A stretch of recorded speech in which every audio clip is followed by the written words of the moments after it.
Нағыз махаббат. Жаздың екінші айы. Жерге жасыл кілем төселгендей, жаһан көрінісі көздің жауын алады. Ауылдағы күйбең тіршілік, егістік алпағындағы зорға жеткен трактор дауысы, жұмыртқалаған тауықтардың бірінен соң бірінің шақыруы, шегірткенің шырылы, ұлы дала симфониясына табылмайтын арқау. Айнала шыжған ыстық болғанымен, үй іші дымқыл, жанға жайлы. Анам тапсырған жұмыстарды реттеп болған соң, күнге бетімді төсеп тыныштықта отырмын. Бір сәтке болған жайбарақат үнсіздікті үйдегі ескі телефонның дауысы бұзды. Ол тұста бұл байланыс құралы көпшілікке бірдей қолжетімді еместі. Сананы билеп, саусағында меңгерген әлеуметтік желіде болмайтын. Ойымда ештеңе жоқ. Тұтқаны көтердім. Құлағымды жаймен төсегенде телефонның арғы жағынан бір жылы дауыс естілді. Жүрегім дірілдеп, тілім байланардай күй кештім. Хабарласып тұрған өзім ұнатқан жігіт екен. Содан не керек, хал жағдай сұрасып, бүгін кездескісі келетінін жеткізді. Я немесе жоқ дерімді білмей аптырап қалдым. Себебі ол кезде я деудің өзі қыз баласы үшін ұятақ дүние болатын. Әттен жауабымды жазбаша түрде жеткізетін WhatsApp, Instagram желілері болғанда ғой. Өзімнің де жүрегім қалап тұрғаннан кейін барғым келді. Бірақ сол дәуірде кездесуге шығудың өзі қиямет қайым екені бір шаға аян. Аузымнан жақсы, барамын деген сөз қысыла-қысыла зорға шықты. Ол сағат түскі 15:00-де мәдениет үйінің алдында күтетінін айтып тұтқаны қойды. Содан не керек, қуанып толқып, жүрегім кеудеме сыймай тұрса да, айнаға қараумен әлек болдым. Кездесуге шығып көрмеген мен үшін бұл қадамға бару мүлде ауыр еді. Аяқ қолым дірілдеп, өз-өзімді зорға билеп, уәделі жерге келсем, жігітім мені күтіп тұр екен. Не істерімді білмей қобалжығаннан шығар, мәдениет үйдегі шағын кітапханаға кіріп бара жатқандай кейіп таныттым. Есік тұтқасына қолымды соза бергенімде атымды атап дауыстады. Айжан, сәлем бердік. Қалың қалай? Сәлем, сен осында медің деп байқамаған сынай таныттым. Я деп жымиды. Мәдениет үйінің маңында саябақ бар болатын. Солай беттедік. Әңгімелесе жүріп, оған ұрлана қарадым. Салмақты, ер тұлғалы, жүзі жылы, сымбатты жігіт. Қысылып, еркін көсіліп, сыр шертісе алғанымызбен, қайта-қайта түйіскен жанарымыздан бір-бірімізді ұнатып тұрғанымызды жасыру мүмкін емес еді. Мені үйге дейін шығарып салуды өтінді. Келістім. Сонымен біздің махаббат хикаямыз осылай басталды. Біз күннен күнге бір-бірімізге бауыр баса бастадық.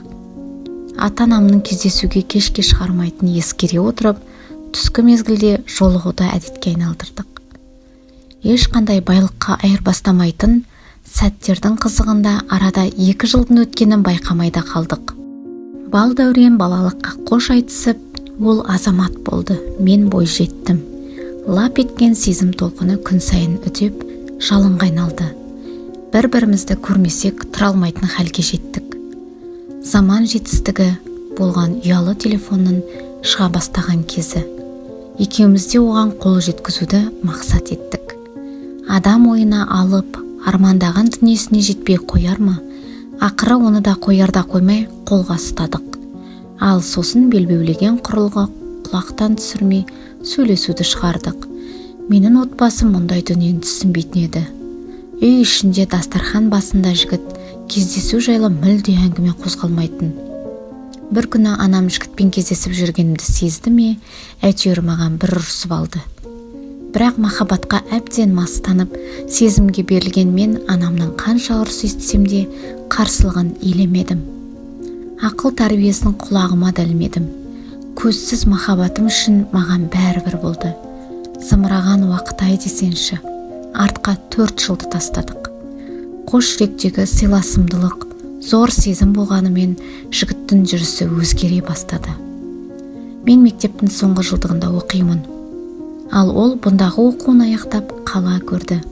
Шаһар төсінде өзгере ортадағы ғұмыр кешіп, басқа қыздармен араласып, сөйлесе бастады. Бұрынғыша күнде кездеспеген соң арамызда суып бара жатқандай. Бір күні ол әскерге шақырту алды. Кішкентай ара қашықтық қиынға соғып жүргенде бұл хабарды естіп қатты жыладым. Жылағаннан не пайда? Бір-бірімізге мәңгі бірге болатынымыз жайлы уәде бердік. Ақ жол тілеп шығарып салдым. Оны шынайы сүйгенім соншалық, қанша уақыт болса да күтетінімді жеткіздім. Сүйген адамға ешқандай қиыншылық та, ара қашықтық та кедергі бола алмайтынын түс. Сол бір ауыз сөз мына жалған дүниедегі ең керемет, ең асыл сөз болды. Сондықтан да еш ойланбай сүйгеніме баруды жөн санадым. Мектепті енді бітіріп жаңа ортаға бейімделе бастаған менде ешқандай қорқыныш болмады. Тек ғашығымды бір көрсем деген ой ғана алысқа жетеледі. Сондықтан да жердің бір шетінен екінші басына бару маған түкте қиындық туғызбады. Өйткені мен ол үшін бәріне дайын едім. Барымды арнаған болатынмын. Мұндағы бар мақсатым өзім сүйген, өртене отпен болашақ жарыма тосын сый жасау болды. Сенесіздер ме? Бардым. Махаббатым, отанымыз үшін өз міндетін өтеп жатқан өнерге аяқ тіредім. Алып ұшып сағынысқан сезім десеңші. Бірақ менің бұл әрекетім жақсылыққа жеткізбеді. Бұл жігітті әскерден күтіп жүрген мен ғана емес екендігімді білдім. Қаншама жыл бірге жүрген жанның сыртынан не бүлдіріп жүргенін көріп, ауызбен айтып жеткізе алмайтын жағдайға тап болдым. Ауылдағы құрбыларым бұл жайлы айтқанда мүлде сенбей, оларға ауыр сөздер айтқан кездерім де болған. Ол жайында көптеп шикілік шыға бастады. Ашуға берілмей, бәрін ақылға жеңдіріп, осында келгенімнің бір себебі де осы еді. Мән жайды сұрадым. Ақталуға да тырысқан жоқ, тек кешірім сұрады. Менің адал ақ көңілім су сепкендей басылды. Еңсемді зорға көтеріп, кешірдім дедім де үйге қайттым. Ойым әптер-дәптер, көңілім сынған шыныдай қайта біріктіріп құрауға мүлде келмейтіндей. Кешегі біз армандаған асқақ биік қайда, жоспарлаған асыл мақсат, мүддеміздің әппақ қаласы осылай құлағаны ма? Іштей жүрегім сыздап, әттен жастығымды мастығына аяқ асты еткен ессіздікте пасықтыққан алдым. Жүзім сорлы, көздеген сорғалаған жаспен шуылып келеді. Үйге оралдым. Жүрегімде мұң, көңілімде ашу, кеудемде кек пайда болды. Бар жан тәніммен сүйген адамымның опасыздық жасағаны өте қиын болатынын түсініп жеттім.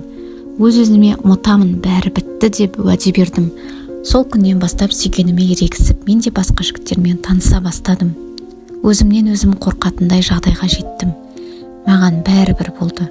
Сол күндердің бірінде ұялы телефонның қоңырауы шырылдады. Тұтқада өзге дауыс, бөгде адам. Маған ынтық жігіттердің қатары мол еді. Солардың бірі ғой, менімен танысқысы келетін айтты. Еш ойланбастан таныстым. Кездесуге шақырды. Бардым. Екінші мәрте тағы жолығуға өтінді. Оған да көндім. Бірақ осы жолы бір жола тұрмысқа шықтым. Иә, дұрыс естідіңіз. Отбасылы болдым. Жолдасым менен біршама жас үлкен болатын. Екінші кездесуде маған бірден ұсыныс жасады. Әскердегі азаматқа ерегісіп жүргендіктен сол сәттің өзінде оған келісімді бере салдым. Сенесіздер ме? Еш ойланбадым. 4 жыл бойы көңіл қосқан адамымды 2-ақ күнде өзгеге айырбастап жібердім. Міне бүгінде мен аяулы жар, ардақты анамын, еш өкінбеймін. Кейде бәлкім ештеңеге қарамастан күтуім керек пе еді деп те ойлаймын. Артынша ойымды өзгертемін. Себебі бүгінде мені жанынан артық сүйетін күйеуім, тәп-тәтті қызым бар. Ал әлгі жігіт менің бұл таңдауымды естігенде ашуға булығып хабарласты, аузына келгенін айтты. Бірақ араға көп уақыт салмай өзі де шаңырақ көтергенін естідім. Мұндай махаббат оқиғаларын тек кинодан немесе кітаптан оқып көретін едім. Адам өмірінде бір-ақ рет ғашық болады дегені рас екен. Тапқыда ойланбай тұрмыс құрғаныма қатты өкінгенім мен артынша бәрін түсіндім. Қазір өте бақыттымын. Бірақ білесіздер ме, бұрынғы махаббатым осы күнге дейін бір мәрте көңіл көгімнен көтерілген емес. Бір минут, бір секунд болса да ойламай қалған емеспін. Адам емес, онымен өткен тәтті күндерін сағынады екен. Сол күндер үшін ұнатады екен. Мүмкін нағыз махаббат деген осы шығар. Назарларыңызға рахмет. Арнама тіркеліп қолдау көрсетіңіздер.